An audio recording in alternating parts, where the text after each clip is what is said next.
ಕಾಂಗ್ರೆಸ್ ಸರ್ಕಾರಕ್ಕೆ 2.5 ವರ್ಷ ಸಂಪೂರ್ಣ. ನಾಯಕತ್ವ ಬದಲಾವಣೆಯ ವಿಚಾರ ಮತ್ತೆ ಮುನ್ನೆಲೆಗೆ. ಗ್ಯಾರಂಟಿ ಯೋಜನೆ ಹಗರಣಗಳಿಗೆ ಸುದ್ದಿ ಆಯ್ತಾ ಕರ್ನಾಟಕ ಕಾಂಗ್ರೆಸ್. ಎನ್ಸಿಬಿ ಟೈಮ್ಸ್ ಮೀಡಿಯಾಗೆ ಸ್ವಾಗತ. ನಾನು ದರ್ಶನ್ ಹುಣಸೂರು. ರಾಜಕೀಯವಾಗಿ ಸರ್ಕಾರದ ಅಧಿಕಾರದಲ್ಲಿ ಈಗಾಗಲೇ ಅರ್ಧ ದಾರಿಯನ್ನ ಕ್ರಮಿಸಿರುವಂಥದ್ದು ಒಂದು ದೊಡ್ಡ ಮೈಲುಗಲ್ಲು ಅಂತಲೇ ಹೇಳಬಹುದು. ಇದು ಮುಖ್ಯಮಂತ್ರಿ ಸಿದ್ದರಾಮಯ್ಯ ಹಾಗೆ ಉಪಮುಖ್ಯಮಂತ್ರಿ ಡಿ.ಕೆ. ಶಿವಕುಮಾರ್ ನಡುವಿನ ನಾಯಕತ್ವ ಬದಲಾವಣೆ ಬಗ್ಗೆ ಸಾಕಷ್ಟು ಸುದ್ದಿ ಆಗ್ತಾ ಇರುವಂಥದ್ದೇ ಹೆಚ್ಚು. ರಾಜ್ಯ ಕಾಂಗ್ರೆಸ್ ಸರ್ಕಾರ ಗುರುವಾರ 2.5 ವರ್ಷಗಳ ಅಧಿಕಾರದ ಅವಧಿಯನ್ನ ಈಗಾಗಲೇ ಪೂರ್ಣಗೊಳಿಸುತ್ತೆ.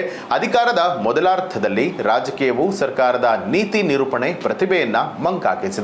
ಸಾರ್ವತ್ರಿಕ ಮೂಲ ಆದಾಯದತ್ತ ಪ್ರವರ್ತಕ ಪ್ರಯತ್ನವಾದಂತಹ ಸರ್ಕಾರದ 5 ಗ್ಯಾರಂಟಿ ಯೋಜನೆಗಳು ಆಂತರಿಕ ಹಾಗೆ ಬಾಹ್ಯ ಬೆಂಕಿಯನ್ನ ನಂದಿಸುವಲ್ಲೇ ಹೆಚ್ಚಿನ ಸಮಯವನ್ನ ಕಳೆದಂತೆ ಕಾಣ್ತಾ ಇರುವಂಥದ್ದು. ರಾಜಕೀಯವಾಗಿ ಸರ್ಕಾರ ಅಧಿಕಾರದಲ್ಲಿ ಅರ್ಧ ದಾರಿಯನ್ನ ಕ್ರಮಿಸುವಂಥದ್ದು ಒಂದು ಮೈಲುಗಲ್ಲು. ಮುಖ್ಯಮಂತ್ರಿ ಸಿದ್ದರಾಮಯ್ಯ ಹಾಗೆ ಉಪಮುಖ್ಯಮಂತ್ರಿ ಡಿ.ಕೆ. ಶಿವಕುಮಾರ್ ನಡುವಿನ ನಾಯಕತ್ವ ಬದಲಾವಣೆಗೆ ಇದು ಕೂಡ ಒಂದು ಕಾರಣದ ವಿಚಾರ ಅಂತಲೂ ಹೇಳಬಹುದು.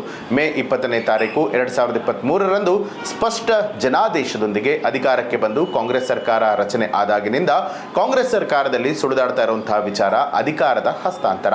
ಕಾರ್ಯಕ್ಷಮತೆಯ ಆಧಾರದ ಮೇಲೆ ಸಚಿವರನ್ನ ಬದಲಾಯಿಸಬೇಕು ಅಂತ ಹೇಳಿ ಹಿರಿಯ ಕಾಂಗ್ರೆಸ್ ನಾಯಕರು ಬಯಸ್ತಾ ಇರುವಂಥದ್ದು ಆಡಳಿತವು ಎಷ್ಟು ದುರ್ಬಲವಾಗಿದೆ ಅನ್ನೋದಕ್ಕೆ ಹಿಡಿದಿರುವಂತಹ ಕೈಗನ್ನಡಿ.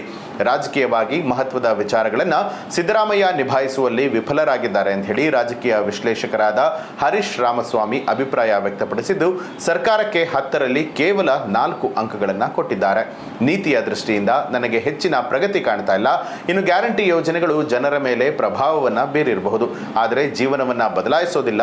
ಸರ್ಕಾರ ವಿವಿಧ ತೆರಿಗೆ ಹಾಗೆ ಸುಂಕಗಳನ್ನ ಈಗಾಗಲೇ ಹೆಚ್ಚಿಸಿದೆ ಅಂತ ಹೇಳಿದ್ರು. ಮಹರ್ಷಿ ವಾಲ್ಮೀಕಿ ಎಸ್ಟಿ ಅಭಿವೃದ್ಧಿ ನಿಗಮದಲ್ಲಿ ತೆರಿಗೆದಾರರ ಹಣವನ್ನ ದುರುಪಯೋಗ ಪಡಿಸಿಕೊಳ್ತಾ ಇರುವಂಥದ್ದು, ಮುಡಾ ಹಗರಣ, SC/ST ನಿಧಿಯನ್ನ ಬೇರೆಡೆಗೆ ವರ್ಗಾಯಿಸ್ತಾ ಇರುವಂಥದ್ದು, ಸಾರ್ವಜನಿಕ ಸ್ಥಳಗಳ ಬಳಕೆಯನ್ನ ನಿಯಂತ್ರಣ ಮಾಡುವಂಥದ್ದು.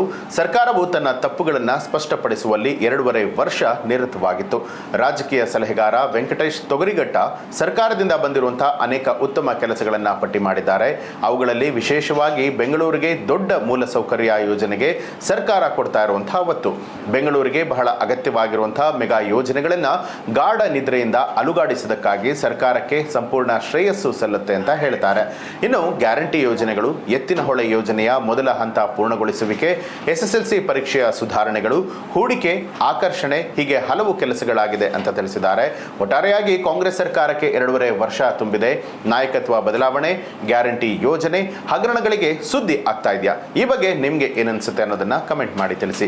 ಹಾಗೆ ನೀವಿನ್ನೂ ಕೂಡ ನಮ್ಮ ಚಾನಲ್ ಅನ್ನ ಸಬ್ಸ್ಕ್ರೈಬ್ ಮಾಡಿಲ್ಲ ಅನ್ನೋಂಥದ್ದಾದ್ರೆ ಈಗಲೇ ಸಬ್ಸ್ಕ್ರೈಬ್ ಮಾಡಿ ಬೆಲ್ ಐಕಾನ್ ಒತ್ತಿ.